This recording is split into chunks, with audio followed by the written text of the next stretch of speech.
ওই শোনো না, এত মিষ্টি করে ডাকতেছো কেন? ভালো করে ডাক দিলাম তাও সহ্য হইল না। না মানে কোনো কারণ ছাড়া তো আর এমন ভাবে ডাক দাও না, তাই আর কি। ও আচ্ছা, এবার বলো, কি যেন একটু বলতে চাইছিলা? শোনো তাহলে, আমি আর বিয়ের পর যখন এক ঘরে থাকবো তখন কি পরবো আমি?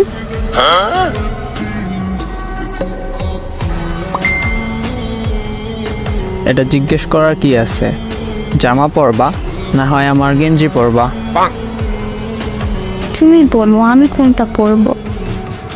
আরে পরো একটা জামা বা গেঞ্জি। তোমাকে বলতে বলছি।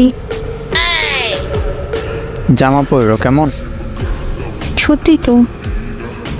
এখানে মিথ্যা বলার কি আছে বুঝলাম না। আচ্ছা বলো, বাসে তোমার সামনে কি রঙের জামা পরলে খুশি হবা তুমি? আমার সামনে? তোমার সামনে। আমার সামনে তোমার কিছু পড়তে হবে না, তাতে আমি বেশি খুশি হব।